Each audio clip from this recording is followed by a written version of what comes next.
When gafut თავის დროზე როდესაც ამ რეგულაციების მიღებაზე გახსოვს რომ გადადეს ვინაიდან ჯერ შემოგვიყვანილი გადადეს მაშინ რომ არ გამოჩენილიყო ზედმეტად აშკარად რომ ისაც საკუთრებული საქართველოს თვითონ ჩვენ არ ქონდა გარე გავლენების გამჭვირვალობის მოთხოვნის უფლება ეს თავად არ გაიგეთებინათ და არ ყოფილიყო ზედმეტად აშკარა. ცოტა დრო ასე ვთქვათ რომ გაიარა და ცდილობენ ახლა რაღაც სხვანაირი შეფუთვით წარმოადგინონ თითქოს რაიმე განსხვავებული არის ქართული მიდგომის. რა თქმა უნდა, ეს არის სწორედ ფარისეულობა. ბრიუსელი დღეს ფარისეულობის სიმბოლოა, როდესაც სხვას დავება იმას, რასაც თვითონ აკეთებს. ასე რომ ეს არის ყველაზე კარგი დასტური ამ ფარისეულობის. თითქოს უნდა შეფუთვა მსმენელთვის ეხება სამოქალაქო საზოგადოებას, არ ეხება იჯებს, როგორ გიკადრება. ეხება ყველას, ვისაც ჩათვლიან, რომ ლობიზმით არის დაკავებული. და რა არის, აბა საერთაშორისო გამჭვირვალობა საქართველოში ლობიზმით არ არის დაკავებული. სადაძლევენ ჩვენებას კონგრესებში და სხვა ქვეყნის პარლამენტებში ჩვენებებს რო აძლევენ საქართველოს წინააღმდეგ და უცხოური დაფინანსებით რო ცდილობენ თავს მოგახმიან სხვადასხვა რეგულაციები. ვინ უწევდა საქართველოში ვეტინგის სისტემას ლობიზმს? ეს NGO-ები არ უწევდნენ, ვისი დაფინანსებით? ბრიუსელის დაფინანსებით. ეს არის ზუსტად ლობიზმი და ამის გამჭვირვალობას ითხოვს ჩვენი კანონმდებლობა. ასე რომ სამარცხვინოა რა თქმა უნდა, რომ ქვეყანაში ესე იგი ამის ადამიანს წაკიდონ ბრიუსელის დაფინანსებით პირდაპირ ამხედრეს ხელისუფლების პარლამენტის წინააღმდეგ საკუთარი დაქირავებული NGO-ები შარშან გახსოვს ამის პარლამენტის შენობა გადაწვეს მოლოტოვის კოქტეილების ისროლეს და ახლა თავად შვიდად საკუთარ ინტერესების გასატარებლად ლობიზმის გამჭვირვალობას ითხოვს. ზუსტად ლობიზმის გამჭვირვალობას ითვალისწინებს ჩვენი კანონმდებლობა და ახლა კეთილი ინებოს ბრიუსელმა და დაემორჩილოს ქართულ კანონმდებლობას და ფარულ დაფინანსებას შეეშვა.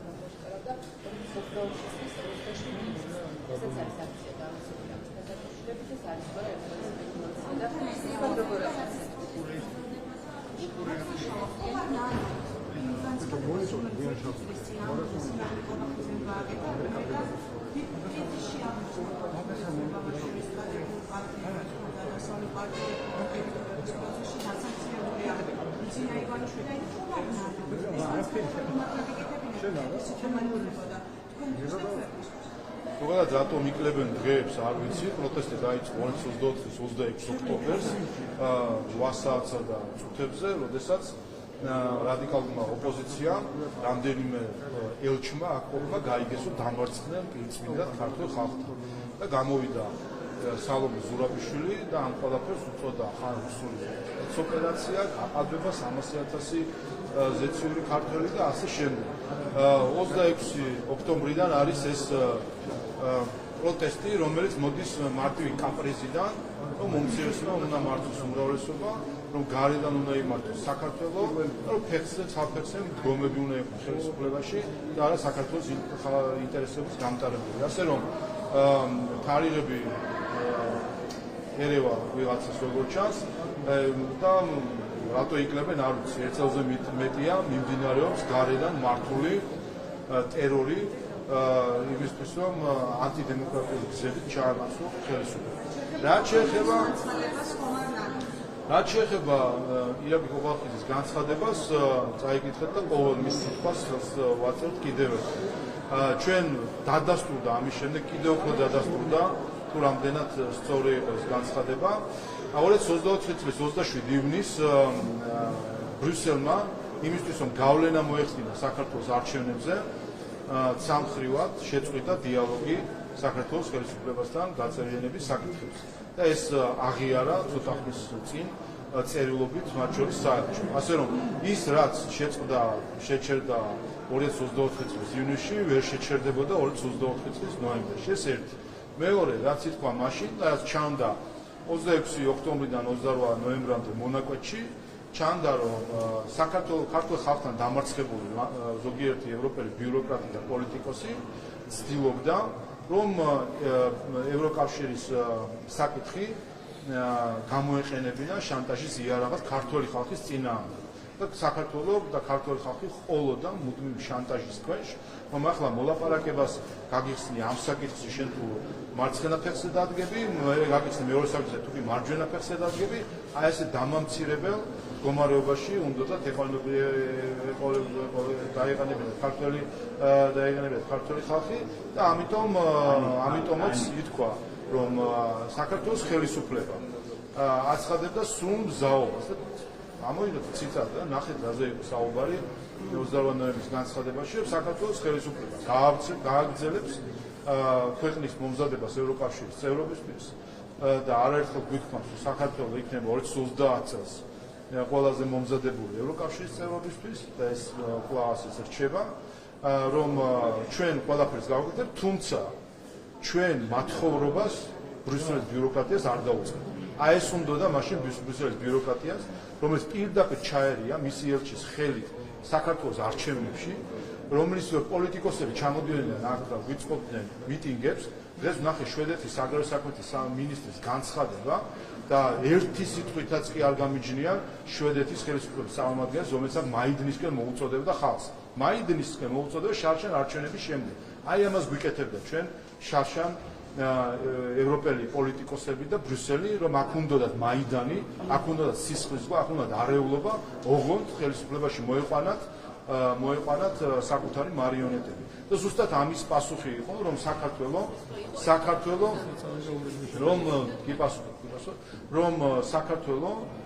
მზად არის ნებისმიერ მომენტში, როგორც კი ბრიუსელი გადაწყვეტს თავისი უსამართლო გადაწყვეტილების შეცვლას და შეგახსენებთ მოლაპარაკებები გახსნეს მოლდოვასთან, რომელიც ჩვენზე კარგად უკან არის ბოსნია და ჰერცეგოვინასთან, უკრაინასთან ყველას ვჯობდით და მათ გაუხსნეს მოლაპარაკება, საქართველოს მიმართ იყო უსამართლო გადაწყვეტილება, როგორც კი შეცვლა ბრიუსელი თავის უსამართლო გადაწყვეტილებას და შესთავაზებდა საქართველოს მოლაპარაკებას, ჩვენ იმ მომენტშივე დავიწყებდით ამ მოლაპარაკებას და ვიქნებოდით სანიმუშო მათ შორის ამ მოლაპარაკების პროცესში. მაგრამ საქართველოს და ქართული ხალხი მათხოვრობას არ დაიწყებს ზოგიერთი ევროპელი ბიუროკრატის წინაშე, რომელსაც უნდა რომ ქართული ხალხი სახვეწარი გაუხადონ მათი გადაწყვეტილებები, ხო? ასე რომ კიდე ერთხელ საქართველოს რაც ამ ერთი წლის განმავლობაში დადასტურდა, რომ სამწუხაროდ დღევანდელი ბრიუსელის ბიუროკრატია ხელში აქვს ჩაგდებული ევროკავშირის ინსტრუმენტები და ცდილობს რომ ეს ინსტრუმენტები აქცეს შანტაჟის ინსტრუმენტად, შანტაჟის იარაღად დამოუკიდებელი ხალხების წინააღმდეგ. რაც რა თქმა უნდა სირცხვილი არის დღევანდელი ევროპის.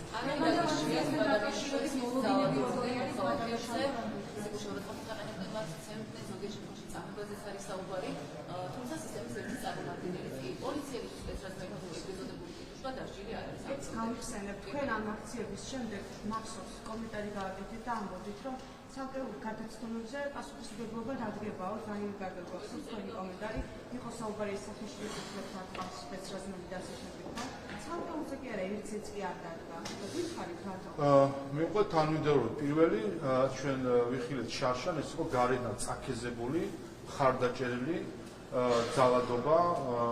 ძალადობა სახელმწიფო დაწესებულებების წინააღმდეგ, ძალადობა ქვეყნის წინააღმდეგ. შეგახსენებთ შარშან აქ ჩამოსული იყო 7 ქვეყნის ნოემბერში ჩამოსული იყო 7 ქვეყნის სხვა კომიტეტების თავმჯდომარეები, საგარეო ურთიერთობათა კომიტეტების თავმჯდომარეები და მათ შორის შვედეთის ხელისუფლების წარმომადგენლებმა მაშინ მოუწოდა პირდაპირ მაიდნისკენ ხალხს და რამდენიმე დღეში აუსრულეს ეს მოწოდება რადიკალურმა ოპოზიციამ, გამოვიდნენ და ცეცხლს უკიდებდნენ პარლამენტს. გახსოვთ თქვენ რომ დაიწვა რამდენიმე ოთახი ჩამტრეული იყო ყველა შუშა გარედან რაც კი იყო ამ შენობაზე იყო ცდილობა დაწვის იყო პიროტექნიკის გამოყენება 100-ზე მეტი პოლიციელი დაშავდა წვავდნენ პოლიციის ტექნიკას ამ ყველაფერს უყურებდა ბრიუსელი და ტაშს უკრავდა ტაში დაუყრეს ძალადობას დღემდე არც ევროკავშირის ელჩს არც სხვა რომელიმე სხვა დროს ხმამაღლად მოსაუბრე ელჩს არც ევროკომისიას, არც ევროპარლამენტს, არც რომელიმე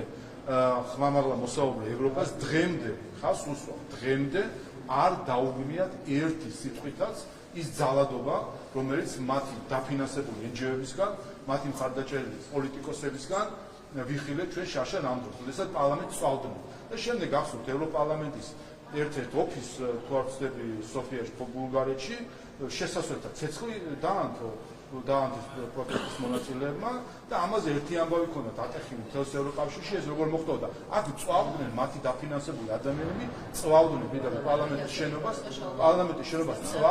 წვავდნენ და არათუ არ დაგმეს ამის შემდეგ ფული დაუმატეს ასე რომ რა თქმა უნდა ეს ძალადობა ჩვენ რაც ვიხილეთ შარშან ჩვენ შარშან რაც ძალადობას ვიხილეთ ეს ძალადობა იყო პირდაპირ ბრიუსელის ბიუროკრატიისგან წაქეზებული მოწონებული ტაშდაკული, რამაც შემდეგი ძალადობებიც მოგვიტანა. ეს ერთი. ამ ძალადობას, რა თქმა უნდა, სჭირდებოდა შესაბამისი პასუხი და გახსოვთ თქვენ მაშინ, რომ აღმოაჩენთ მოლოტოვის კოქტეილები პარტიების ოფისებში, დროას შეგახსენებთ. მათ შორის ქალბატონი ხოშტარია საჯარო განცხადებებს, რომ დიახაც ის ყიდულობდა მაშხალებს და ის და კვლავ იყიდიდა და მოისრიყო ამ ყველაფრის ორგანიზატორები. გახსოვთ როგორ იხარჯებოდა ევროკავშირის ფული იმისთვის, რომ ჯარიმები გადაეხადათ, როგორ იხარჯებოდა თურმე ევროკავშირის ფული და ეხლა ირკვევა აღიარეს მე მახსოვს როგორ მე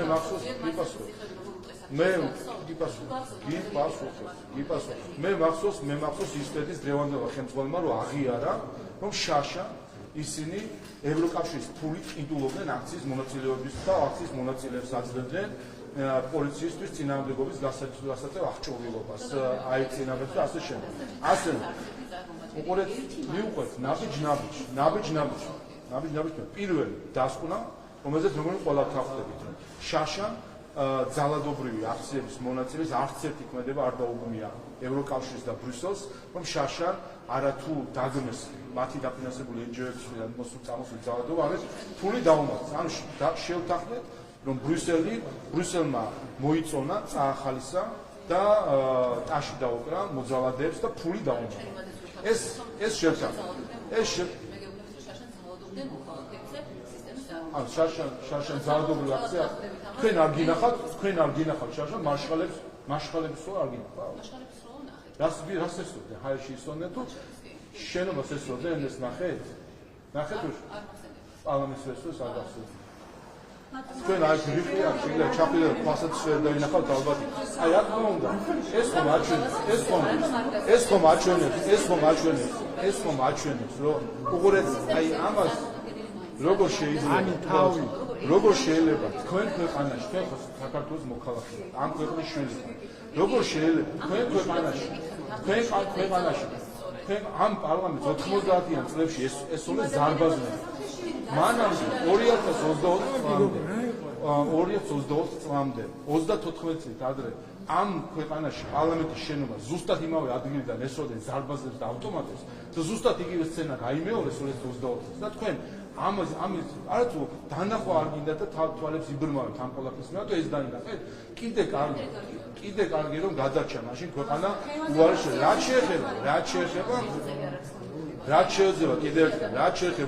რაც შეეხება ამიტომ პოლიცია იქცეოდა კორექტულად იყო ძალადობა პოლიციის წინააღმდეგ იყო მცდელობა პარლამენტის შენობაში შემოჭრისა, პარლამენტის შენობის გადაწვისა და რა თქმა უნდა ერთი წამით მასალა გიპასუხა. და როცა ეს ყველაფერი ხდება, არა უბრალოდ ლოკალური მოვლენა იყო და რამდენიმე ასეული მოძალადე რომელიც ამას ჩადიოდა რომ არამედ ეს უნდა პირდაპირ გარედან მათ შორის ბრიუსელიდან ზეპირი და სიტყვები მხარდაჭერით მათ შორის და გვესმოდა განცხადებები მაშინ რომ მიდით და აბა ქართველები თქვენ გვერდში ვართ და ეუბნებოდნენ მოძალადეებს ამას რა თქმა უნდა ჭირდებოდა გამკლავება ამ ძალადობას და მოძალადეების დაშოშმინება რა თქმა უნდა ასე დროს არის ექსცესები როდესაც შეიძლება მოხდეს ძალის გადაჭარბება ან შეიძლება მოხდეს გარკვეული დაზიანებები და რა თქმა უნდა ამ ექსცესებს ჭირდება გამოძიება მიმართეთ შინაგან საქმეთა სამინისტროს პროკურატურას ისინი გაგცემენ პასუხს მე ვიცი ერთი წელი გავიდა მას შემდეგ რაც მოლოტოვის კოქტეილებს ისვენენ და ევროკავშირის ელჩი დღემდე ერთი სიტყვა არ უთქვამს, როცა მისი დაფინანსებული ადამიანები აქ აიწინაღები დარბოდნენ პოლიციის წინააღმდეგ როდა მისი დაფინანსებული ადამიანები ყელყელაობენ რომ მაშხალებს ესწროდნენ პოლიციელებს, ერთი სიტყვით არ დაუგმირდა და გამოდის დღეს ევროკომისარი ამბობს რომ ფული უნდა დაუმატოთ. აი მოძალადებს კიდე ფული უნდა მისცეს, ბევრი ფული არ შეიძლება რომ ესეთი ძალადობა გამოვიდეს. კიდე ერთხელ არავის არ მიეცემა შესაძლებლობა რომ ძალადობა აქციონ ქართული კულტურის ნაწილად. ყველამ დაიტოვოს ეს ძალადობა ბერლინში, პარიზში, თავის დედაქალაქებში. ქართული კულტურის ნაწილად ძალადობრივი პროტესტი არ იქცევა. აი ეს არის ის ევროპა, რომელიც ზოგიერთს უნდა რომ შემოიტანოს. თავისთვის დაიტოვონ კარგი რაღაცები და ჩვენ ევროპად შემოგვასაყონ პოლიციაზე ძალადობა, პარლამენტის შენობების შტურმი და კიდევ ერთხელ დაიტოვონ ასეთი ევროპა დაიტოვონ პარიზში, ამსტერდამში და ბერლინში.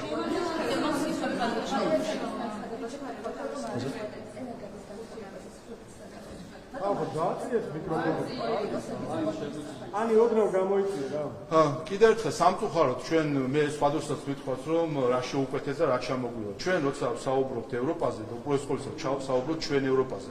ჩვენ შვედეთის ევროპაზე კი არ ვსაუბრობთ ან εμείς ჰოლანდიის ევროპაზე. ჩვენ ვსაუბრობთ საქართველოს ევროპაზე, რომელიც ჩვენი შექმნილია მათ შორის.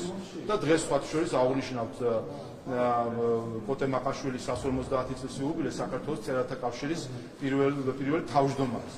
და ზოგს წერათა კავშირი გაგებული არ ქონდა, რა იყო ჩვენთან რომ წერათა კავშირი იქნებოდა საქართველოში და ზოგს არჩევნები არ იცოდა, რა იყო ჩვენთან რომ არჩევნები ჩატარდა 1919 წელს და ზოგმა ქალთა უფლებები არ იცოდა, რა იყო ჩვენთან რომ ქალები იქნენ არჩეული პარლამენტში. ასე რომ ევროპას ნუ გვასწავლის ნურავი.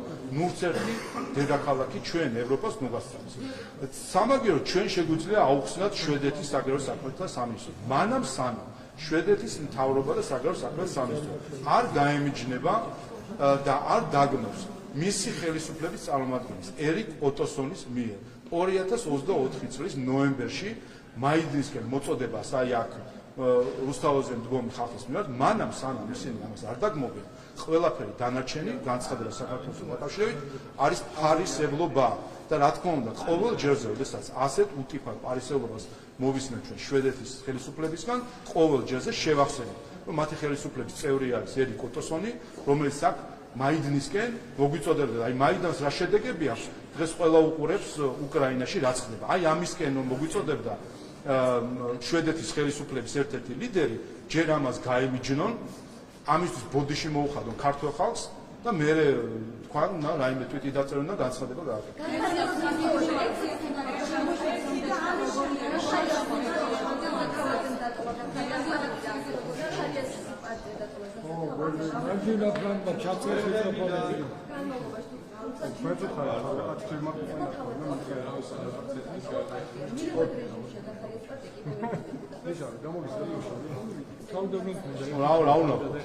პარტია რომლის თავმჯდომარის ლენინივით გერმანიაში ზის და იქიდან უნდა ხელისუფლებაში მოსვლა ეხლა რაზე უნდა ვისაუბროთ საერთოდ სასაცილო გახდა უკვე ეს ორგანიზაცია ასე რომ გასაგებია რომ ასეთი პროცესები იქნება ამ პარტიაში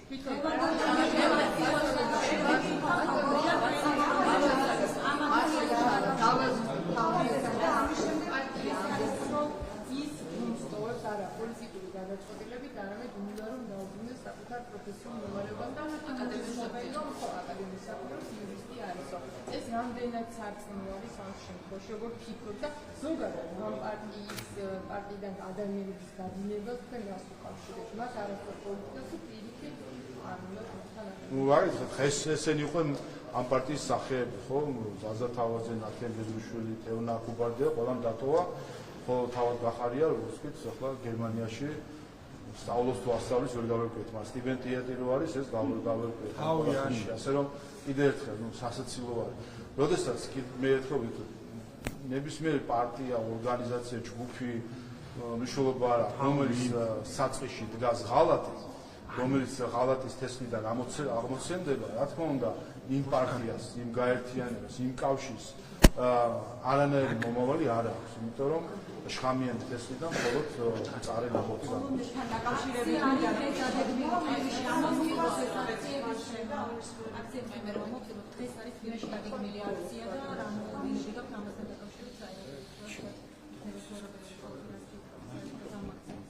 ამას ახლა მნიშვნელობა არ აქვს, აქ თავარი საკითხი არის, რომ ჩვენთვის თავარი დაკვირვების საგანი არის თუ რამდენად ამდენად მოწოდებული არის ზოგიერთი დასავლეთში, რომ სიყალბე აქციონ პოლიტიკის ნაწილი. ჩვენ ერთი წელი ვაკვირდებით სიყალბეს, რომელსაც ბრიუსელის ბიუროკრატია მისი ფინანსური რესურსებით, პროპაგანდისტული რესურსებით ცდილობს რომ ამითი ასე თქვა ტვინი გამოურეცხოს მის საქართველოში დაქირავებულ ორგანიზაციებს თუ მის მიმდევრებს. ამას ვაკვირდებით და ეს უბრალოდ ჩვენს ისტორიაში დარჩება.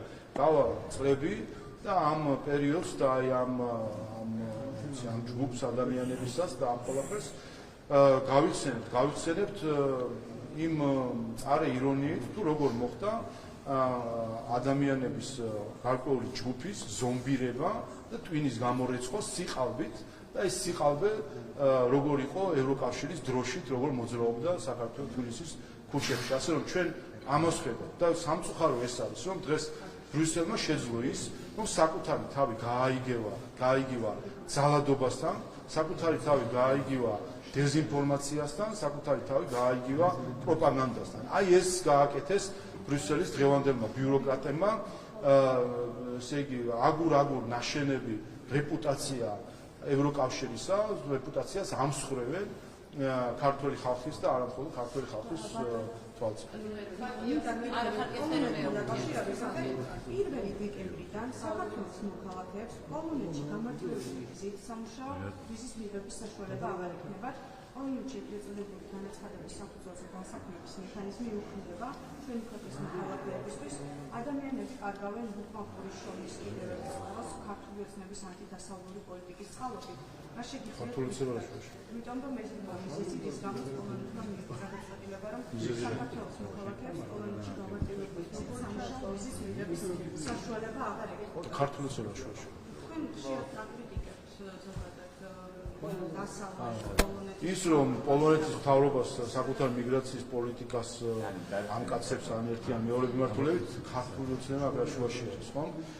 ჩვენ საკმაოდ მკაცრი მიგრაციის პოლიტიკა გვაქვს და ჩვენთან პოლონელიც ვერ ჩამოვა ასე ადვილად სამუშაოდ. ასე რომ რაც ეს მათი შიდა მიგრაციის საკითხები არის, როგორ აწესრიგებენ, ჩვენ ხედავთ რომ ზოგადად ამკაცრებს გერმანია, სხვა ქვეყნები ცდილობენ რომ ახალი ტალღა არის, რომ საკუთარი მიგრაციის პოლიტიკა გადააწყონ, რაც შეიძლება მათი გადმოსახედიდან გამართლებულიც იყოს, თუმცა შიდა დისკუსიასაც ვაკვირდებით, რომ საკმაოდ დაგვიანებული არის ევროკავშირისთვის ის ღია საზღვრების პრინციპი, რაც ჰქონდათ მათ ზოგადად, ამ ღია საზღვრებამ მთლიანად ევროკავშირი ბევრ რამეში შეიძლება შეახერხა, მაგრამ კიდევ ერთხელ პოლონეთსაც შეეხება ეს მათი გადასაწყვეტია.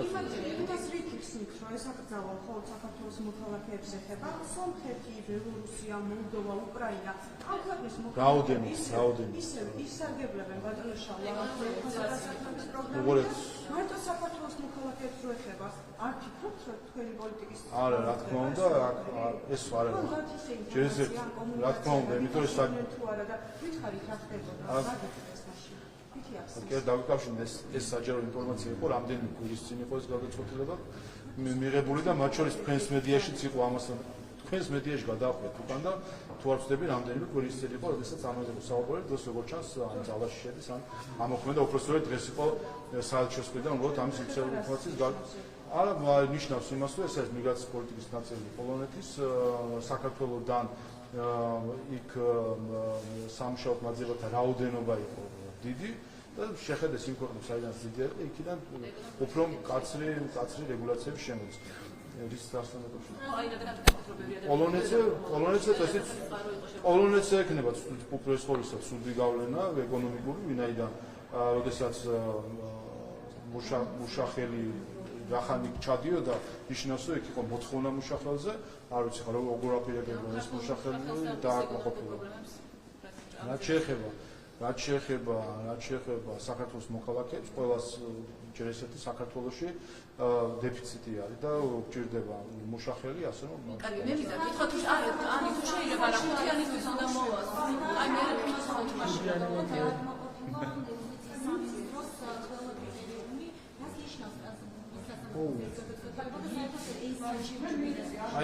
ეს გადაწყვეტილება ნიშნავს იმას, რომ ახლა ეს გადაწყვეტილება ჩავდო კონვერტში და გაუგზავნო ბრიუსელს და ევროკავშირის საელჩოს.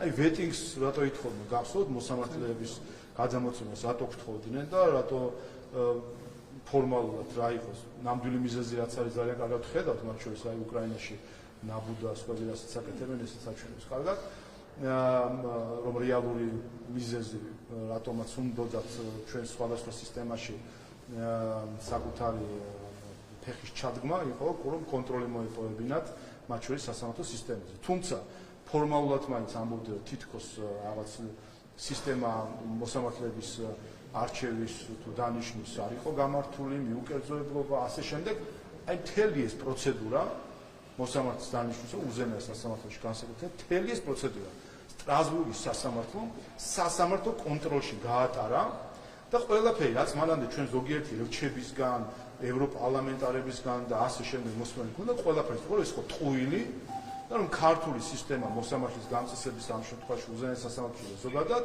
იყო აბსოლუტურად გამართული და არანაირი ვეტინგები და გამოგონილი რაღაცა ხელოვნური ინსტრუმენტები ამას არ სჭირდება. ასე რომ კიდევ ერთხელ დადასტურდა რომ ბრიუსელის მხრიდან მოსამართლეების არჩევის წესის კრიტიკა იყო ცრუ და ყალბი. ბატონო შალვა, შეიძლება რა ორი კითხვა უნდა დაგისვათ? ბატონო შალვა, ძალიან კიდევ ერთხელ უყურეთ აქვე ვიტყვი დღეს ჩვენ ხედავთ დღეს ინფორმაცია იყო რომ უკრაინაში კიევში მიდის ჩხრეკა პრეზიდენტ ზელენსკის მრჩეველის ოფისში სამშობლოში ასე შემდეგ ანტიკორუფციის სააგენტო არის და მოდით ამას ჩავხედოთ რა ხდება სინამდვილეში რა პროცესში არის ეს უკრაინა არის სამშვიდობო შეთანხმების დადება არ დადების პირას არის წნეხი მათ შორის კიევის ხელისუფლების მიმართ რომ დათანხმოს რაღაც პირობებს და ამ დროს ბოის აუცილებლად და უცებ ანტიკორუფციული სამსახური რომლის გაუქმებასაც ზელენსკი აპირებდა რამდენიმე კვირის წინ აი ეს ანტიკორუფციის სააგენტო შევიდა მისი ყველაზე ახლო თანამებრძოლის ოფისში ეხლა ვინმეს გონია რომ ამ ბომბების წვიმაში მართლა რომელიც უკრაინაში არის და ჩვენ NGO-ებს თბილისში რომ უნდათ ამ ბომბების წვიმაში ამ კრიტიკულ მომენტში როდესაც სამშვიდობო შეთანხმების საკითხი არის ადამიანი იერმაკი რომელიც ჩართული არის მათ შორის ამ მოლაპარაკებებში მის ოფისებში ჩხრეკას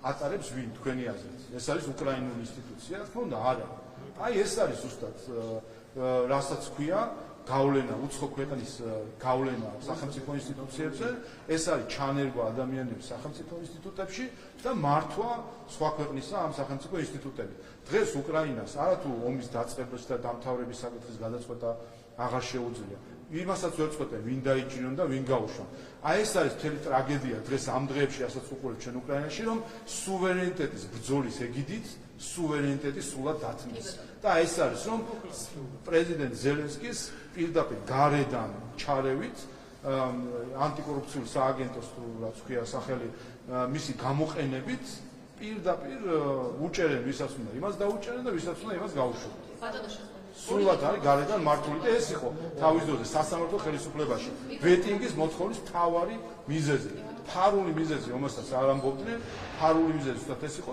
როგორც იქ უკრაინულ სასამართლოებში პროკურატურაში ადეიშვილიო ჩაუსვეს დაზერვაში ლორდ-კიფანიძე რო ჩაუსვეს ყველა უცხო აგენტი რო იქ ჩაუსვეს სასამართლოებში რო ხალხი ჩაუსვეს რასაც მოლდოვაში აკეთებენ ზუსტად ეს უნდა გაეკენებათ საქართველოში რომ სასამართლოები თუ სხვა უწყებები პროკურორის არჩევის სისტემის მოთხოვასაც ასევე შეგახსენებ ყოფილიყო მათი დანიშნული ხალხი ბატონო ორი კითხვა უნდა დაგისვათ ძალიან ხომ პირველი კითხვა უკავშირდება იმას რომ როგორც გაიყვა სუხუმი და თბილისის მიმართულებით ფრენაში ასრულა უსულმა კომპანია აზიმუტმა მე მაინტერესებს როგორ შეგიძლიათ ამის ახსნა და გამართლებაც იქნებ შემოგთავაზოთ თუ საერთოდ შესაძლებელია ამის გამო არ ვიცი ამასაც ცოდნაც კი არ მაქვს აი ფლაით ტრეიდერი არის ასეთი სერი რომელიც ამჟღავნებს ამის შესახებ ინფორმაციას და ეს ვერ იქნება საერთო ინფორმაცია თქვენი ინფორმაცია ბევრი საერთო ყოფილა ასე კიდევ არ მაქვს ამ საკითხზე არანაირი ინფორმაცია ამიტომ კომენტარს ვერ შეგიძლიათ დაუშვათ ასეთი რამე მე შემიძლია კომენტარი არ გავაკეთო იმიტომ არ ვიცი ეს ხდებოდა საქართველოს მხარის თანხმობის გარეშე ხო იმიტომ რომ ფინანსური პროფილი მიიღო აზიმუტის კიდევ გითხარით ამ ამ საკითხთან დაკავშირებით არანაირი ინფორმაცია არ მაქვს, ამიტომ კომენტარს ვერ გავაკეთებ. ანუ შეგიძლიათ თქვა, რომ ეს აბსურდია, რომ ეს გამორიცხულია, ვერ გამორიცხავს, რომ ეს ასე. მე რამე ბევრი რამე შემიძლია, მაგრამ ჩემი განსაცდელია რა უნდა თქვა. კიდევ ერთხელ არ მაქვს. მოხდებოდა თქვენი მართლობის პირობებში, აი ახლა გუში. მოკლედ, როცა ამ საკითხში გავეყო, შემდეგ აუცილებლად მოგცემ კომენტარს. და ამის გარკვევის ინფორმაციის მიღებაში ვერტი გამორიცხავს ასეთი რამ არის. ბატონო შალვა, ძალიან მნიშვნელოვანია ხოზე პასუხი მივიღოთ, იმიტომ რომ სოხუმი და თბილისის მიმართულებით ჩვენი შესრულებაზე მაშინ, როცა ჩვენი თანხმობის გარეშე სოხუმში სხვა ქვეყნებიდან აქტივად კიდევ ერთხელ მეკითხებით საკითხზე, რომელსაც დაკავშირებით არაფერი არ ვიცი, ამიტომ ვერანაირ კომენტარს ვერ გავაკეთებ. მე მგონი ძალიან გულწრფელი, პატიოსანი და სამართლიანი პასუხი გაგაცნო. არა ეს მნიშვნელოვანია, აქ მოიძიოთ ამ შეხედებით. როგორც კი მოვიძიეთ, გეტყვით, ხო? სოფებია, ხო? აი მე მგონი რა და ჩემზე ალბათ არ გეტყვით, რომ რა იმისგან თავს ვიყავ. როგორც კი რაღაც გავაკეთე, გიპასუხე. საინტერესო შემოგვიდგება ეს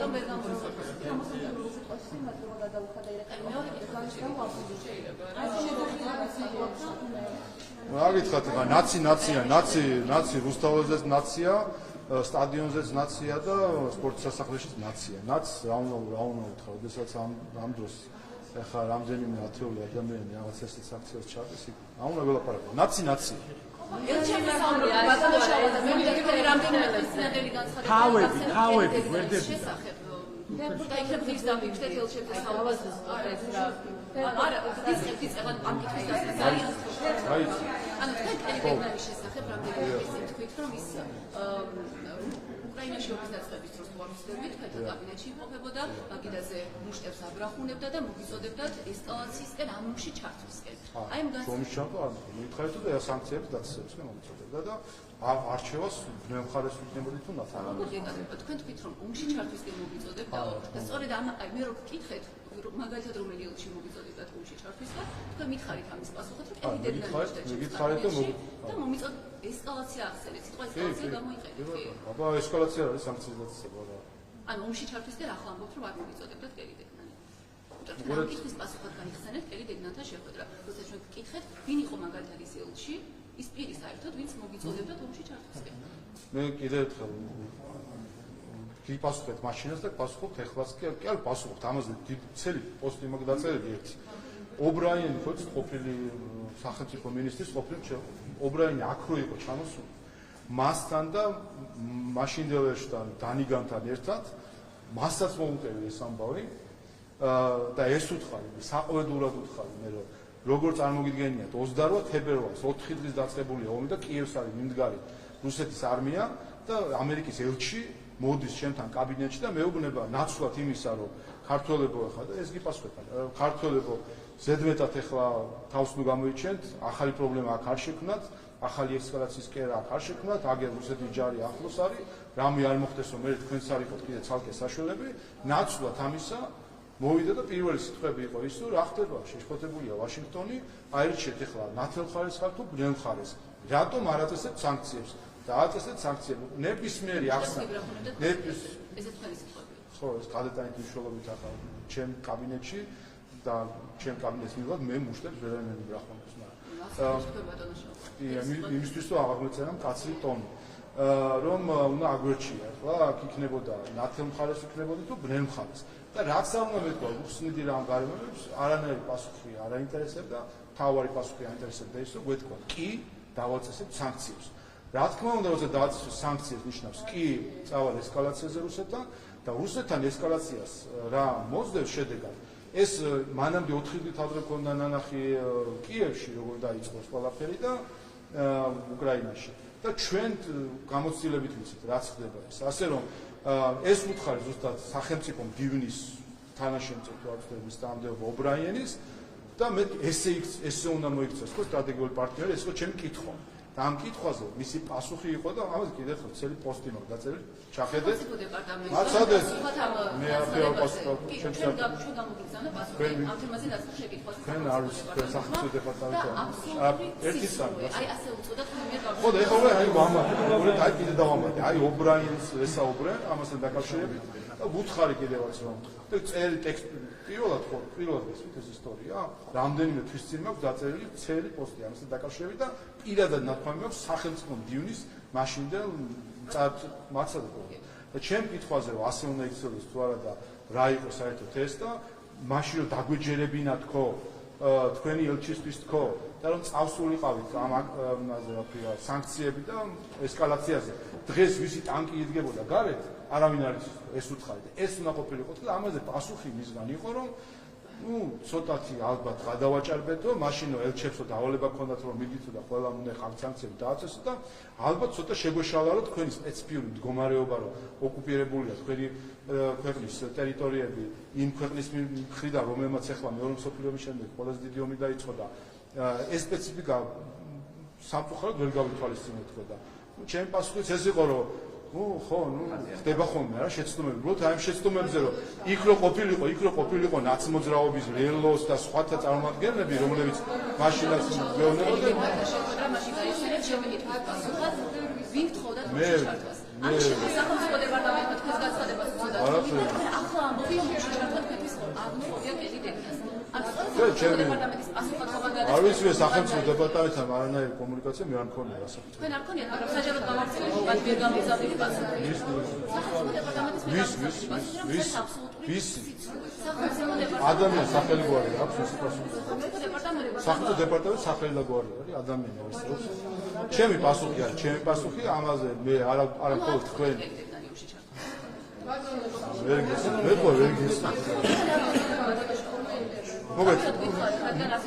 მე არ ვიცი, თქვენ არ ვიცი, რატო გინდათ თავი მოისურველოთ, იმიტომ რომ კიდე ერთხელ გეტყვით, რაც უთხარი ბატონ ობრაინს, რომ როდესაც გთხოვენ, როდესაც შენს კონტინენტზე იწყება მეორე მსოფლიო ომის შემდეგ ყველა არა მარტივი არა ომის და მშვიდობის საკითხი მარტივი არა. თქვენ მარტივი არ მოგიწევთ განცხადება რომ ორი კანონი გულმოძარცო პარლამენტში ინახებდა განჯურალობის კანონით ამ კანონებით საქართველოს ევროკავშირში ვერ შევა. კი ბატონო, ხონდეთ ეს კანონებია ევროკომისიას თავისუფლებას დეკემბერში იხდიდა. ერთი ნაწილი ეხება და მეორე ნაწილი ჩაგდია. რატო პრობლემა დღეს პრობლემა ჩვენ რა თქმა უნდა დღეს ეს ფაქტი ამაზე თანხმდებით თუ დღეს საქართველოს ევროკავშირში პროგრესის ერთ-ერთი შემოფერხებელი ფაქტორი არის ბრიუსელის დღევანდელი ბიუროკრატია. ეს შემოფერხებელი რა თქმა უნდა ისინი მოიფიქრებენ მილიონ საბაბს ამასთან დაკავშირებით და ეხა ის პირველი არ არის ვინც ამას ამბობს უთქვამთ. ამიტომ მნიშვნელოვანია რომ ბრიუსელი უნდა შეიცვალოს. მისი დამოკიდებულებები უნდა შეიცვალოს. მან უნდა პატივისცეს სხვა ქვეყნების ეროვნულ ინტერესებს. რა თქმა უნდა ჩვენი ეროვნული ინტერესების პატივისცემა სანამ არ დაიწყებს ბრიუსელი ჩვენ ასეთ ხალხთან ურთიერთობა გაგვიჭირდება. ჩვენ ეროვნულ ინტერესებს პატივს არ აძლევს საბჭოთა კავშირი, იმიტომ გამოიქეცეთ საბჭოთა კავშირი და ხა თავი უნდა შევყოთ ისეთ ბიუროკრატიაში, რომელიც ისევე მოგვექცევა, როგორც საბჭოთა კავშირის დროს გვექცეოდნენ, რომ ჩვენი ეროვნული ინტერესი, ჩვენი საჭიროებები გათვალისწინებული არ იყოს. რა თქმა უნდა, ვეთანხმები ბატონ ფიშერს, რომ მისნაირი დამოკიდებულების შემთხვევაში, რა თქმა უნდა, რთული იქნება ჩვენი კავშირი, ან ჩვენი ურთიერთობა ევროკავშირთან. ეს არის პრობლემა. პრობლემა ზუსტად ამაში არის, რომ ამგვარი ბიუროკრატები სხედან დღეს ბრიუსელში, რომლებიც კანდიდატ ქვეყანას ვინაიდან თავის წევრ ქვეყნებს ჩაგრავენ. უნგრეთის მიმართ რა დამოკიდებულება ხედავთ, ხო? აბსოლუტურად არ ითვალისწინებენ მათ ინტერესებს. პოლონეთი ნახეთ ახლა, ამის ახლა პოლონეთი აუჯანყდეს, იმიტომ რომ გეი ქორწინებას, აღიარებას აიძულებენ. ეს ხო დღეს გუშინ წინ არ მოხდა?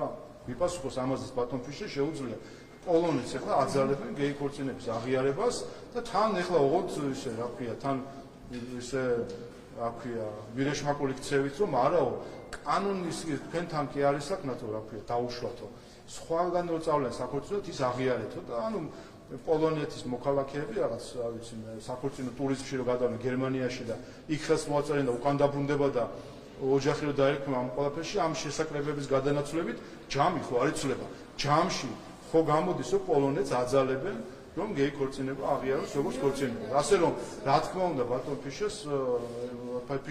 ფიშერს ერთს იმას ვეთყოდი რომ სამწუხაროდ ამ ჩამონათვალში რატომღაც არ ვიცი გამორჩებათ ხოლმე თუ სპეციალურად გამოტოვებენ ხოლმე ოჯახური ღირებულებების შესახებ კანონს, რომელიც ერთ-ერთი მთავარი პრობლემა არის სინამდვილეში მათთვის, რომ ჩვენთან ჩვენი კანონმდებლობით არც გეიქორწინება არ დაშვებული და არც აღიარება. რაც მიიღო ლუქსემბურგის სასამართლომ, რომ აძალებს პოლონეთს რომ აღიარებდა, ჩვენი კანონმდებლობით აკრძალულია აღიარება საქართველოში მათ შორის. ასე რომ ბრიუსელის სასამართლოს ეს გადაწყვეტილება ჩვენ კანონმდებლობას ეწინააღმდეგება. ერთი ნაწილიც ხონდა მას ინტერვიუში 25 νοემბრის ბრიუსელის შეხვედრის ჩარჩოვლაზე, თქვა რომ ამის მიზეზი იყო შესაძლოა მინისტრის მოადგილე და ესეთი რამე თქვა ჭაჭა რომ მიეტანა ანონიმი ნარკობერიკების ჯგუფის შეკრება და ესე იქნებოდა ამ ადამიანის დასახელება სანქცირებული პირით მასვლის ამ სიაში და ეს არის არაპროფესიონალი და არასწორი. მათ მომent ტყუილია, როდესაც ელჩი იტყუება, ეს ძალიან ცუდი ფაქტი არის, ვინაიდან ევროკავშირის მხრიდან არც ერთი სახელმწიფო მოხელე სანქცირებული არ არის. და ეს დელეგაცია მიდიოდა ევროკავშირში, ბრიუსელში. ასე რომ არ ვიცი, რატომ დაჭირდა ეს ტყუილი ელჩს, რომ თითქოს ევროკავშირის მხრიდან სანქცირებული პირი იყო ამ ჯგუფში. ევროკავშირის მხრიდან არავინ არ არის სანქცირებული და ჩვენ დელეგაცია მიდიოდა ევროკავშირში. ეხლა ესტონეთის თავში რა მოუვა, ესტონეთის ჭკუაზე თუ დადის ბრიუსელი?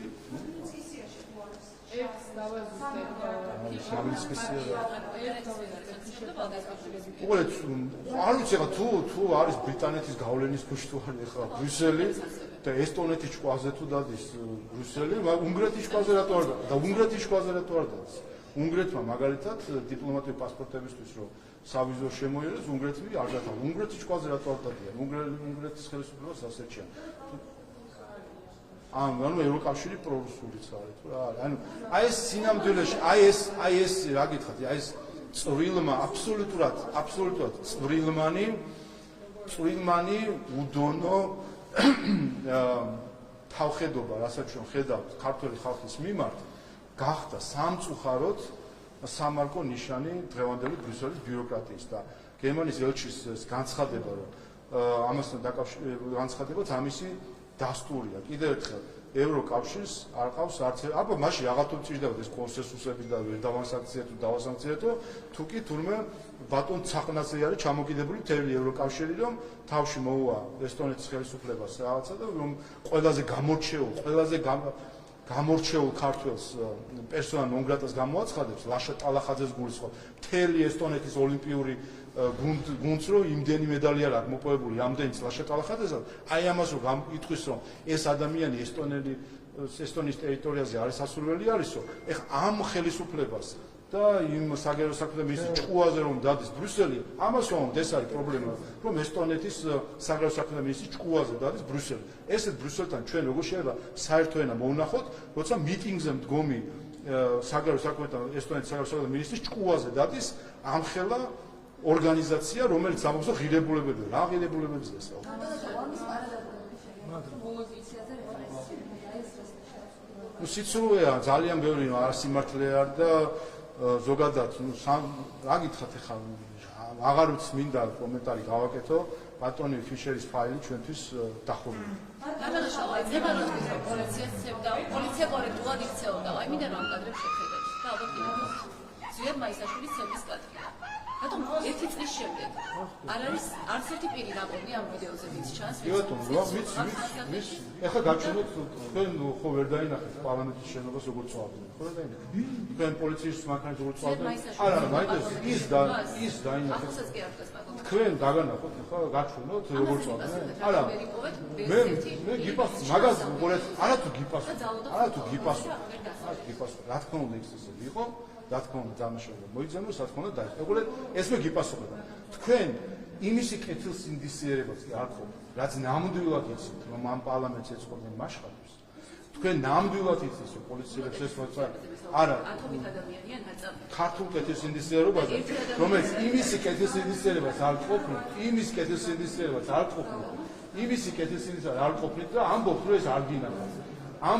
გინახავთ ეს ხო ტყუილია თქვენ ხო პირდაპირ თქვენი ტელევიზიის პირდაპირ ესეში ხო ტყუილს ამბობთ, როდესაც ამბობთ რომ არ გინახავთ პარლამენტის შენობას როგორ ისხობდნენ მაშხალებს, არ გინახავთ როგორ ისხობდნენ მოლოტოვის კოქტეილებს, ხომ ტყუილს ამბობთ და ჟურნალისტი როცა ტყუილს ამბობს, ნუ თუ ეს კარგია? არა,